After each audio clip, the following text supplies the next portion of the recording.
आम्ही कुणाचंच ऐकणार नाही. अव ताईसाहेब असं करू नका सा. अव साहेब बघा किती दिवसांनी परत आलेत. हे असं तुम्ही खोलीत बसून राहिला सा तर डोळ्यावर येतं. चला बरं खाली चला. येऊ दे मग येऊ दे. आम्हासनी कुणाचं बी भ्या नाही. चंदे आधीच सांगून ठेवतो. एकतर आमच्या मम्मीचा अपमान झाला या घरात. तिची जवळ माफी मागितली जात नाही, आमचा मान जवळ आम्हासनी मिळत नाही, तवर आम्ही पायरी बी उतरणार नाही. अव ताईसाहेब असं बोलू नका सा. अव जेवणाला तर उतरावंच लागेल की. नाही, आम्ही आमचा मान परत मिळवणार म्हणजे मिळवणार. अव ताईसाहेब जे होणार नाही ते उग कशाला बोलतायसा. अव दर टायमाला तुम्ही एवढ्या मोठ्या तोऱ्यानं उभं राहतासा आणि दर टायमाला तुमचं डिपॉझिट बी जमा होत्या. उग कशाला उचापती करतायसा. द्या सोडून चला. तुला आली पटकी. उगा जेब दिली म्हणून काही बी बोलायलास काय आम्हासनी. अव तसं नाही ताईसाहेब, मी काळजीनच बोलायल्या. अव तुम्ही नाही का दर टायमाला म्हणतासा हे नाही केलं तर नाव बदल, ते नाही मिळवलं तर नाव बदल. अव ताईसाहेब आत्ता पतूर 1000 नावं तरी व्हाय पाहिजे होती बघा. तुम्ही तर काय नाव बदलत नाही. अशानं माणसावरचा विश्वास उडतोया. विश्वास उडून जातो काय. चल बोजा बिस्तारा गुंडाळायचा, इथनं निघायचा कायमचा. चला निघ. अव ताईसाहेब असं नाही. माझा पुरा विश्वास आहे. ते दुसऱ्यांचा विश्वास नाही. अगे चोंबडे दल बदलू, तुला चांगलं ओळखतो आम्ही. चल तोंड काळा कर. चल निघ निघ इथनं. अव ताईसाहेब अव जरा हळू बोला की. अव साहेबांनी ऐकलं तर काय म्हणतील ते. काय म्हणत्याल. कुणाचं भ्या धावायला समासनी. जीव म्हातारा तर का नाही मुंबईला होता तेच चांगलं होतं. आल्या आल्या आमच्या मम्मीचा अपमान केला एकतर आणि हाकलून बी दिलं. ताईसाहेब तुम्ही का नाही शाण्यासारखं वागा म्हणजे वरडा बसणार नाही तुम्हासनी. ए त्या म्हाताऱ्याचं भ्या आम्हासनी जाऊ नका. आत्ताच सांगतो तुला. याची अडचण एकदा लांब झाली पाहिजे का चंदे, मग ही नंदिता जिंकली म्हणूनच समज. अव जरा हळू बोला की. अव त्यासनी समजलं तर केवढं. एक डाव सांगितलं नव्हं चंदे तुला. त्या म्हाताऱ्याचा भ्या आम्हासनी जाऊ नकस. मंत्री असला म्हणून काय झालं. दाखले सुनबाई, ओ दाखले सुनबाई. हा ना म्हणजे आलो आलो.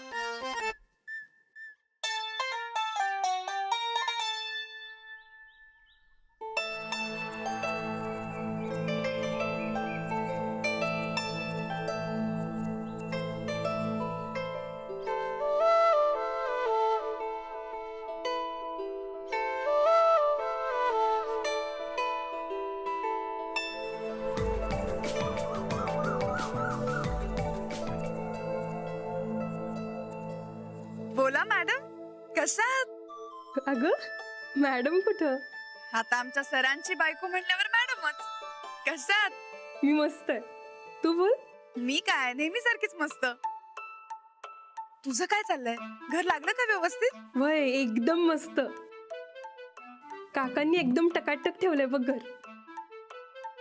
अगं पण अंगणच नाही आहे ग इथं. अगं आता फ्लॅट म्हणल्यावर अंगण कुठून येणार. तू एक काम कर, तुमच्या फ्लॅटला जी गॅलरी असेल ना त्या गॅलरीतच तू असला. अगं तसं नाही ग. 2 खोल्यात राहायला कसं तरीच वाटायलंय बघ. नुसतं फिरायचं म्हणलं तरी 4 पावलात घर संपून जाते.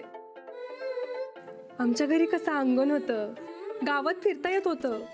इथं काय करू मी. झाल्या का तुझ्या तक्रारी सुरू?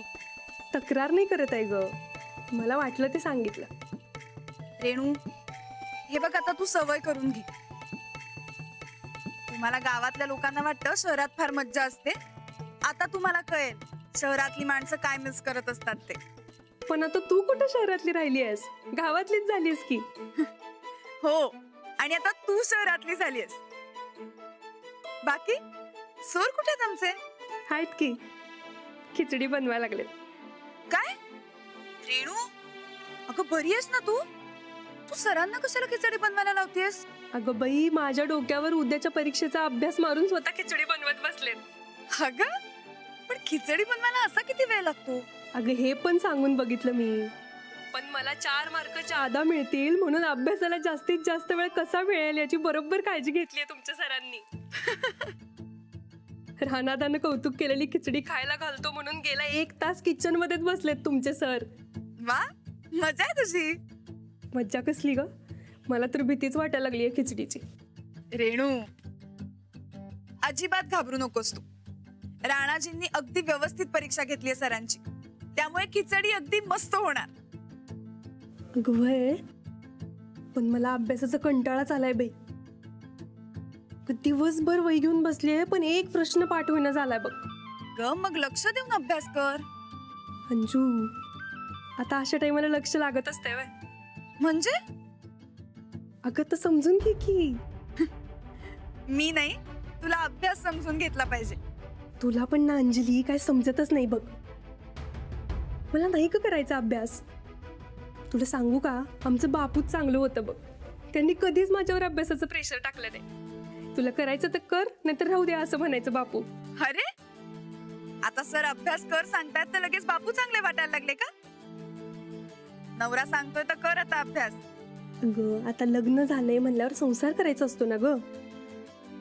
मला पण लई मस्त संसार करायचा बघ तुझ्यासारखा. पण तुमचे हे सर अभ्यासातनं सुट्टीच दिनं झालेत मला. काही नाही, बरोबर सांगतायत सर. आता त्यांचीच बायको नापास व्हावी असं कसं वाटेल त्यांना? अगं बाई, आजपर्यंत वर्गात कधीच लक्ष दिलं नाहीये मी. आता एका दिवसात सगळा अभ्यास कसा होणार? मला वाटलं होतं प्रेमानं जरा 2-4 प्रश्न सांगल. कुठलं काय, हे माझ्यावर प्रेम करतायत का नाही हेच समजणं झालंय बघ आता मला. ग तुझ्यावर प्रेम करतात म्हणून तर तुझ्यासाठी एवढी खिचडी बनवतायत ना. आता ती प्रेमाने बनवलेली खिचडी खा आणि नीट अभ्यासाला बस परत. असं काय ग अंजू, बोल की. विसरलीस वय ग लगेच मैत्रिणीला. रेणू, तुला अभ्यासाचा कंटाळा आलाय माहितीये मला, पण मला तर अभ्यास करू दे. तुला कशाला करायला लागतोय अभ्यास? एक तर तू हुशार, त्यातनं जर काही कमी पडलं तर राणा तर आहेच की मदतीला. हो, आता इथे मला मदत करणार आहेत असं म्हणाले. आता काय मदत घेऊन येत आहेत त्यांचं त्यांनाच माहिती. बर चल, मी ठेवते फोन, अभ्यास करू दे मला. आणि तूही अभ्यास कर. हं? अगं ऐक की अंजू. चल bye bye bye bye.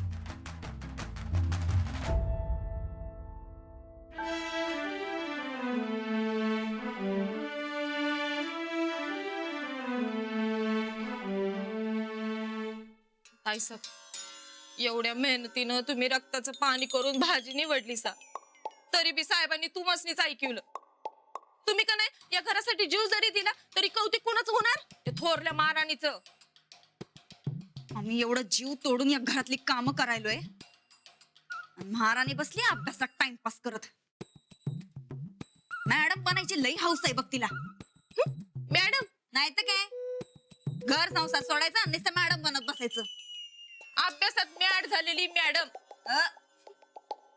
Madam बसल्या टाइमपास करत आरामात आहेत आणि आम्हाला ती कामाला जुंपलंय. अरे वा गोदा का छान लस तुम्ही. द्या द्या द्या. अहो ताई साहेबांचं डोसकं लई उठलंय. द्या. कशानं? अहो कशानं म्हणजे? अहो एवढं घाण्यातल्या बैलासारखं तुम्ही कामाला झुपल्या म्हणल्यावर डोसकं तर उठणारच की. पर स्वयंपाक तर मी आणि राधीनं केलाय. वहिनी साहेबांनी काय काम केलं? काय काम केलं? अहो ही समधी चौसुपी बघा केवढी चकचकीत केली. अहो कपाटातली समधी कापड धुतली त्यांनी वय. आणि ही बघा, हे बघा कोपऱ्यातली धूळ बघा, दिसते का केवढं चकचकीत केले. बघा बघा बघा. चंदे मुस्काट फोडी ना. आम्ही काय नोकर आहे ही समधी काम करत बसाया? आवत तसं नाही ताई साहेब. आता तुम्ही एवढी समधी काम केली म्हणल्यावर मला वाटलं हे बी केलं असेल. काम केली पण ही समधी नव. पण मला तर काय दिसलं नाही. गोदाक्का, तुमच्या पोचपावतीची आम्हाला काय बी गरज नाही. जावा हो जावा, जाऊन तुमच्या मॅडमची खातिरदारी करा. जावा. मॅडम तर काय, बॅरिस्टर आणि कलेक्टर होणार आहे ना तुमची थोरली सून. मग मॅडमच म्हणाय पाहिजे की.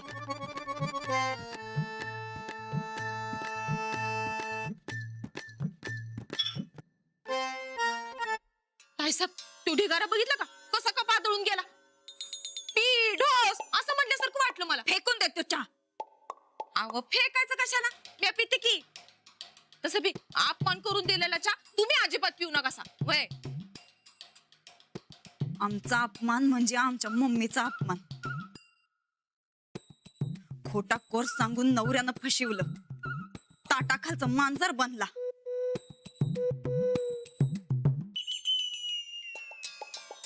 या घरात आता 1 मिनिट बी थांबायची इच्छा राहिली नाही आम्हाला. आमच्या पप्पासनी जर कळलं का नाही तर असली 10 घरं बांधून देत त्याला.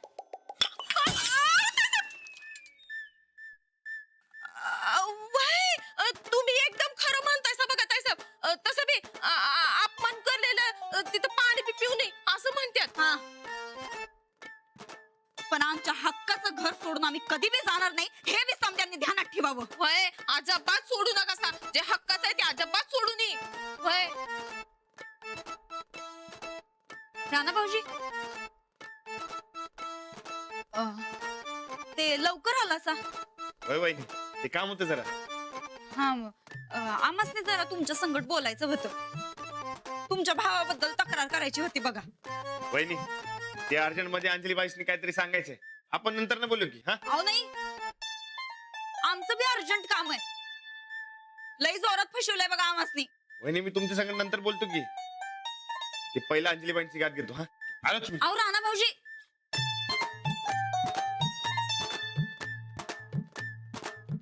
आम्हासनी तर काही किंमतच राहिली नाही आता या घरात. तर काय आता तर रानात बी पाव टाकणं झाल्यात. दुश्मनावर बी अशी येळ येऊ नये बाबा. चंदे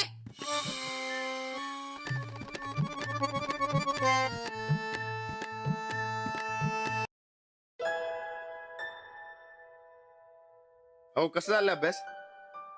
मस्त. ते तुम्ही काय परीक्षेचं टेन्शन घेऊ नका काय. आणि मी असताना तर नाहीच नाही. नाही हो, मी कधीच टेन्शन घेत नाही. कारण टेन्शन घेतलं ना की कधी अभ्यासच होत नाही. म्हणून सांगतोय काय बी टेन्शन घेऊ नका.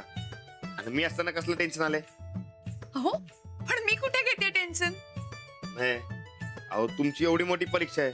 ते फॉरेनच्या जर्मन भाषेची परीक्षा. टेन्शन येणारच हो. पण तुम्ही काय काळजी करू नका. मी मदतीला आहे की तुमच्या. आणि 1 नंबर मदत घेऊन आलोय बघा मी. हो, तुम्ही मदत करणार म्हणाला होतात ना? विचारा की कसली मदत. कसली मदत? अहो 1 नंबर मदत करणार आहे मी. तुमच्या परीक्षेतला निबंधाचा विषय घेऊन आलोय मी. निबंधाचा विषय? होय. अहो म्हणजे कसं आहे, ते परीक्षेमध्ये निबंधाला जास्त मार्क असतात ना. विषय कसा 1 नंबर असला पाहिजे. मी पण आता तोच विचार करत होते. सांगा कुठला विषय? काळी आई 1 नंबर विषय. अहो काळी आई म्हणजे आपली माती. अहो लई भारी विषय आहे हो. समजांच्या जवळचा आणि आपुलकीचा. नाही नको, आपण दुसरा विषय शोधूया. अहो नाही, तुम्ही योच विषय घ्या. तुम्हाला लई मार्क मिळणार बघा. मार्कांचं काही नाही, पण विषय आवडायला हवा ना. अहो काळी आई म्हणजे आपली जमीन. त्यात न आवडण्यासारखं काय आहे? अहो तिच्यामुळे आपण खातो पितो. आपल्या जवळची आणि जगात समधीकडे यो विषय.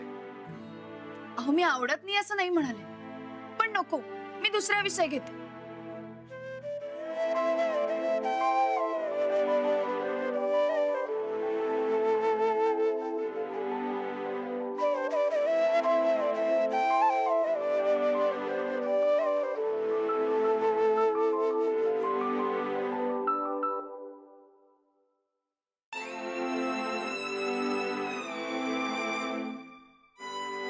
अहो तुम्ही नका ना नाराज हो. अहो सकाळपासून लय विषय समोर आलं, पण समजायला मी नाही म्हणलो. मग यो विषय सुचला लय आपुलकीचा, जगात समधीकडे महत्वाचा असणारा विषय सुचला. म्हणून मी लय खुश बी झालो. सकाळपासून आलेलं टेन्शन गेलं असं वाटलं, पण तुम्हीच नाही म्हणाले. मला वाटलं तुम्हाला आलेलं टेन्शन कमी होईल. त्यासाठी केलेली मेहनत वाया गेली बघा. अहो तुम्ही खरंच नाराज होऊ नका. माझ्या अभ्यासाची तुम्हाला, आबांना, गोदाक्कांना किती काळजी आहे. माझी एवढी काळजी करणारी माणसं आहेत. माझं इतकं छान कुटुंब असताना मला कसं येईल बरं टेन्शन? आणि मी तुला अभ्यास कर म्हणून सांगितलं, तू इथं काम करत बसलीस होय? बाबा, या घराने मला इतकं दिलंय, मग मी एवढंच नाही करू शकत. कुटुंब आणि त्यातली माणसं ह्या अशा चांगुलपणावर उभी असतात. कुटुंब हा, माझं कुटुंब आणि माझे सखे सोयरे, हाच विषय. अहो, थँक्यू. तुम्ही फार छान विषय दिलात मला. मी हो, तुम्हीच म्हणालात ना की आपला वाटेल असा विषय हवा आणि जगात सगळीकडे असला पाहिजे. मग माझं कुटुंब मला आपलं वाटतं आणि ते जगात सगळीकडे असतं. म्हणून आता हाच विषय, माझं कुटुंब आणि सखे सोयरे. खरंच या कुटुंबात गोदाक्का, तुम्ही, आबा, सूरज भाऊजी, सगळे मित्रमैत्रिणी, सगळी आपली वाटणारी माणसं येतात. आणि काळी आई सुद्धा येते. म्हणजे काळी आई सुद्धा आपल्या कुटुंबाचाच एक भाग आहे ना. अहो, खरंच खूप छान विषय दिलात तुम्ही मला. म्हणलं होतं का नाही तुम्हाला, मी तुम्हाला मदत करणार म्हणजे करणार. दिला का नाही एक नंबर विषय. हो, मी म्हणला तसंच आहे. ते काय म्हणलात ते, सखे सोयरे, तसंच आहे आपलं घर. एकमेकांसंगत मायेनं वागणार, मिळून मिसळून राहणार, एकमेकांची काळजी घेणार. थँक्यू.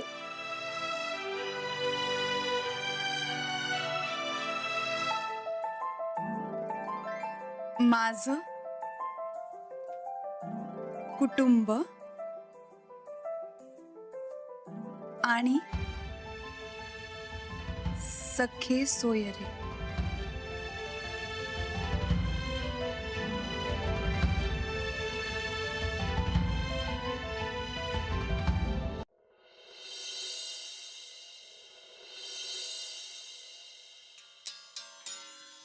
नंदुडे, अगं जेवायला वाढ की, लई भूक लागल्या बघ. नाही, ते आमच्या कोर्सचं काय झालं ते सांगा की. अगं हे बाई असं होतंय बघ. अगं कामाच्या गडबडीत आजकाल लई इसरायला व्हायला लागले. त्या फॉरेनच्या कॉलेजचं कालच पत्र आलंय तुला. अगं सिलेक्शन झालंय तुझं, कॉंग्रॅच्युलेशन. काय अगं मग सिलेक्शन झालं? खरंच की. ओके बाई, चला बाई आम्ही उद्याच निघतो मग फॉरेनला. बॅग भरायला घेतो आम्ही. अगं नाही, अगं म्हणजे अजून एक परीक्षा द्यायची तुला. अहो, आता कसली परीक्षा? सिलेक्शन झालंय म्हणला सांग. अगे सिलेक्शन केव्हाच झालंय तुझं, मग पण कॉलेज सुरू व्हायला टाइम आहे अजून. होय, तर आता जाऊन काय करणार तिथं? अहो, असं कसं काय करणार? जरा तिकडे जातो, त्या वातावरणात रुळतो. कोणती साडी घेऊन सांगा बरं पटाक दिवशी. एकदम बरोबर. अगं त्या वातावरणात रुळायलाच पाहिजे. खरं त्याच्यासाठी तिकडची फ्रेंच भाषा शिकायला लागते बघ. कंपल्सरी आहे तिथं, त्याच्याशिवाय ऍडमिशन होत नाही कॉलेजमध्ये. म्हणजे कसं आहे नंदुडे की त्यांच्या इथं त्यांच्या भाषेला लई महत्व आहे ग. आपल्यासारखं थोडीच असते तिकडं. म्हणून उद्यानं मी तुला मराठीतनं फ्रेंच कसं शिकायचं ह्याची पुस्तक आणून देतो. तू फटाफट अभ्यासाला लाग. काय शाळेत एवढा शिकला असता तर कलेक्टर झाला असता. अगं नसशील अभ्यास केला तर आता कर, काय होते त्याला. आणि तू तर कलेक्टर एवढीच हुशार आहेस की. आम्ही आमच्याबद्दल नाही र, तुझ्याबद्दल बोलायलोय. आम्ही काही येडं वाटलं काय तुला? अगं म्हणजे मी तसं कुठं काय म्हंटल. कुठं काय म्हणलं म्हणजे? अजून किती खोटा रडेपणा करणार आहेस र? तो कोर्स खोटा, ऍडमिशन खोटी, पुस्तकं खोटी, समजा खोटं. अगं म्हणजे तसं काही नाही आहे. तसंच आहे, तसंच आहे सूरज. आमचे तर का नाही या घरचं पाणी बी पिऊ वाटणं झालंय बघ आता. आमचा नवरा काय फसवतोय, आमच्या मम्मीचा अपमान काय होतोय का? कारण आम्ही धाकटाय म्हणून. आणि त्यांना काय, त्या थोरल्याला काय सोनं लागलंय काय? तू कायम वहिनीच कशाला मध्ये आणतीस ग? हा, हे असं तू बराबरी करायला जातीस म्हणून तोंडावर पडतीस. आणि ये तुझ्या मम्मीच्या अपमानाचं विचारशील का नाही तर त्यांचा आगाऊपणाच नडलाय त्यासनी. आणि तुझं बी तेच आहे म्हणा. तसं कर्म तसं फळ. ए, आमच्या मम्मीच्या विरोधात एक शब्द बोलायचा नाही. सूरज आधीच सांगून ठेवतो. जाऊन झोप, जातो जेवायला. सूरज,